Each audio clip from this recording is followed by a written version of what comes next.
গণভোটকে অপ্রাসঙ্গিক বলে অভিহিত করেছে বাংলাদেশ কমিউনিস্ট পার্টি সিপিবি। সংগঠনটি বলছে সংবিধানে হ্যাঁ না ভোটের কোনো বিধান নেই এবং এই এখতিয়ারও অন্তর্বর্তী সরকারের নয়।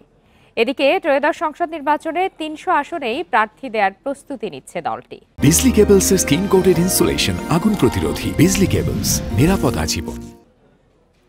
একই দিনে জাতীয় নির্বাচন ও গণভোট আয়োজন নিয়ে এখনো সরব রাজনৈতিক অঙ্গন। এর মধ্যেই এই ভোটের প্রয়োজনীয়তা নিয়ে প্রশ্ন তুলেছে বাংলাদেশের কমিউনিস্ট পার্টি।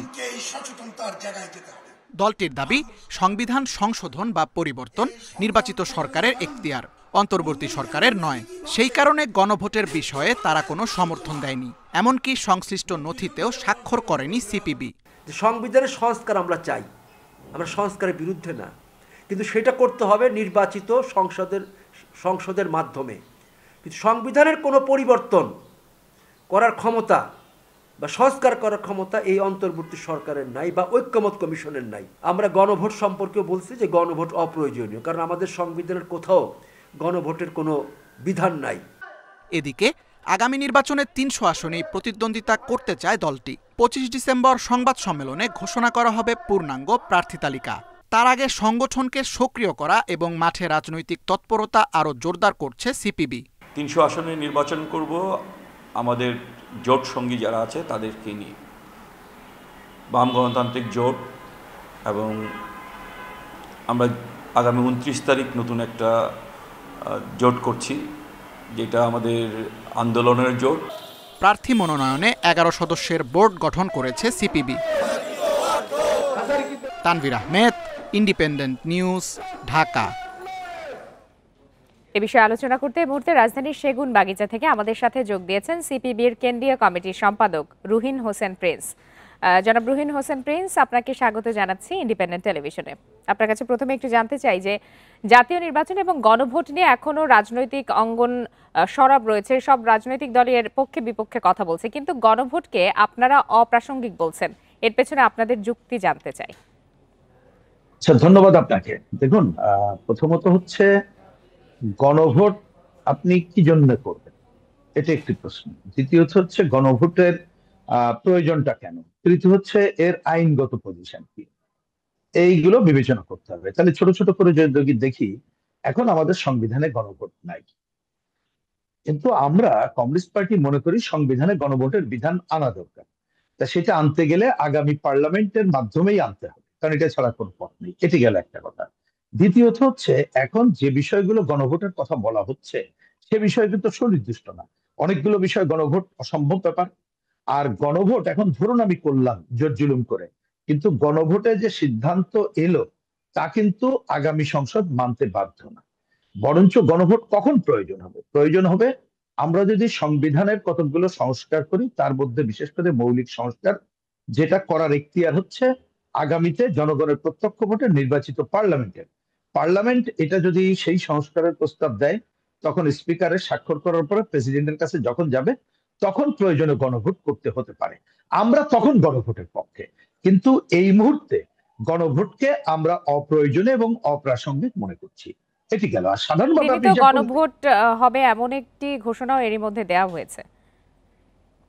হ্যাঁ, এটা ঠিক, কিন্তু আমরা বলছি আপনি দেখুন গণভোট যে দেওয়া হয়েছে ঠিক, কিন্তু সে ব্যাপারে কিন্তু ঐক্যমত্য প্রতিষ্ঠা হয়, প্রথম কথা। তার মানে আপনি সমাধান করতে পারছেন না। দ্বিতীয়ত, যে 4টি প্রশ্নে গণভোটের কথা বলা হচ্ছে, এই 4টির মধ্যে কিন্তু অজস্র প্রশ্ন। এইভাবে গণভোট পৃথিবীর ইতিহাসে হয়েছে বলে মনে হয় না। আমি একটা উদাহরণ দিই। ধরুন যে প্রশ্নগুলো আছেন, আপনি গণভোট দিতে গেলেন, আপনি 2টি প্রশ্নে একমত, 2টি প্রশ্নে দ্বিমত করেন, আপনি কি ভোট দেবেন? আপনি তো দিতে পারবেন না। সুতরাং হাতে আমাদের যে অল্প সময়, এই সময় গণভোটের এজেন্ডাটাকে সামনে এনে, যেটা আমরা বলছি যে এই মুহূর্তে অপ্রয়োজনীয়, এবং আমি তো ব্যাখ্যা দিয়ে এর আগে বললাম যে কখন গণভোট দরকার হবে, তখন আমরা পক্ষে থাকবো। নির্বাচন বাধাগ্রস্ত হবে। আপনার কাছে একটু জানতে চাই যে আপনাদের পক্ষ থেকে বলা হচ্ছে ৩০০ আসনে প্রার্থী দিবেন আপনারা, সেক্ষেত্রে কি আপনারা কোনো ধরনের জোটে যাওয়ার কথা এখন পর্যন্ত চিন্তা করছেন না, তাই তো? না, একটু খেয়াল করেন, আমরা দেব বলতে সিপিবির নিজস্ব ৩০০ প্রার্থী না। আমরা একটা যে জোট, ইতিমধ্যে আমাদের একটা জোট আছে, বাম গণতান্ত্রিক জোট, এবং নির্বাচনকে সামনে রেখে আরো বাম গণতান্ত্রিক প্রগতিশীল শক্তিদেরকে নিয়ে আরো একটা বৃহত্তর নির্বাচনী জোট বলয় গড়ে তুলব। আমরা সেই জোটের মাধ্যমেই আমরা চেষ্টা করব যাতে করে সব আসনে আমরা মনোনয়ন দিতে পারি।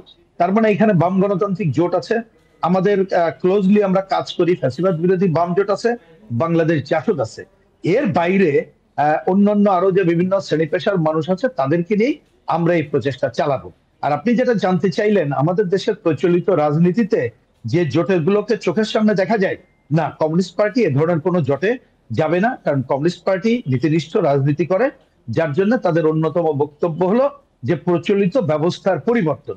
সেই ব্যবস্থার পরিবর্তন করতে গেলে বাম গণতান্ত্রিক প্রগতিশীল শক্তির বিকল্প শক্তি সমাবেশ গড়ে তুলতে হবে, যারা মুক্তিযুদ্ধের চেতনাকে ধারণ করবেন, 24-এর আকাঙ্ক্ষাকে ধারণ করবেন এবং মানুষের মুক্তির জন্য পুরো ব্যবস্থা বদলের সংগ্রামকে অগ্রসর করবেন।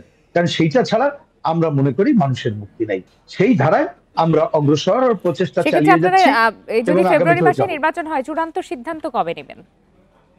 আমরা দেখুন, চূড়ান্ত সিদ্ধান্ত তো অ্যাকচুয়ালি হবে হচ্ছে নির্বাচনের তারিখ ঘোষিত হওয়ার পর। তার মানে ডিসেম্বরের ফার্স্ট উইকে যখন ঘোষিত হবে, তখন দেখবেন ওনারা যে টাইম ফ্রেম দেয়, সেই টাইম ফ্রেমে আমরা চূড়ান্ত করব। তবে আমি আপনাকে একটা প্রাথমিক কথা বলতে পারি, আমরা এই মাসের মধ্যে একটা খসড়া, মানে নভেম্বরের 30 তারিখের মধ্যে আমরা অন্য দলগুলোর সাথে আলোচনা, যেমন 29 তারিখে একটা কনভেনশন আছে, সেটাকে ধরে আরো বৃহত্তর বলয় গড়ে উঠবে। তার মানে এটা করতে করতে ডিসেম্বরের ফার্স্ট উইক হয়ে যাবে বলে আমি ধারণা করছি। বুঝতে পেরেছি। এবার আমি একটু সংক্ষেপে জানতে চাই যে আসন্ন নির্বাচনকে কেন্দ্র করে সংঘাত, হানাহানি বা নাশকতার আশঙ্কা অনেকেই করছেন, এখন থেকেই কি কোনো ধরনের ব্যবস্থা নেওয়া উচিত বলে আপনি মনে করেন কিনা, এবং রাজনৈতিক দলগুলোরও তো কিছু দায়বদ্ধতা রয়েছে, তাদের পক্ষ থেকে কি ধরনের কর্মসূচি নেওয়া যেতে পারে? জি অবশ্যই, কারণ দেখেন নির্বাচনের কথা আমরা বলছি, সরকার জোরের সাথে বলছে, কিন্তু অধিকাংশ মানুষ এখনো বিশ্বাস করে না নির্বাচন হবে কি হবে না। সুতরাং এইটাকে ফিরিয়ে আনার জন্য অনেকগুলো কাজের মধ্যে, যেহেতু সময় কম, প্রথম কাজ হচ্ছে সরকারকে আইন শৃঙ্খলা রক্ষায় জিরো টলারেন্স, মানে সে রক্ষায় যথাযথ ভূমিকা নিচ্ছে, এইটাকে দেখাতে হবে। কোনো মব সন্ত্রাসের কাছে নথি স্বীকার করা যাবে না, এটি একটি কাজ। আর একটা হচ্ছে সরকার এবং নির্বাচন কমিশনের প্রতিদিনকার ল্যাঙ্গুয়েজের মধ্যে নির্বাচনের মধ্যে যে সবাই ঢুকে গেছে সেই কাজ করতে হবে। আর অবশ্যই রাজনৈতিক দলগুলো, আমাদের দায়িত্ব আছে, যেমন আমি তো ব্যক্তিগতভাবে মনে করি আমরা রাজনৈতিক দলগুলো পরস্পর আলোচনা করতে পারি, নির্বাচন কমিশন উদ্যোগ নিতে পারে, আমরা নিজের একটা আচরণ বিধি ওইখানে তৈরি করতে পারি, যেটা আমরা সবাই মিলে সেটা জাতির সামনে অঙ্গীকার করতে পারি, যাতে জনগণ যাতে ভয় মুক্ত পরিবেশে নির্বাচনী মাঠে আসতে পারে, ভোট দিতে পারে এবং কেউ কোনো সংকটটা হবে না। হ্যাঁ, সেই দায়িত্ব আমরা প্রচার প্রপাগান্ডার কাজটা করা দরকার বলে আমি ব্যক্তিগতভাবে মনে করি। জি, জনাব রুহিন হোসেন প্রিন্স, আপনার বক্তব্য আমার কাছে স্পষ্ট। আপনাকে অসংখ্য ধন্যবাদ আপনার মতামতের জন্য।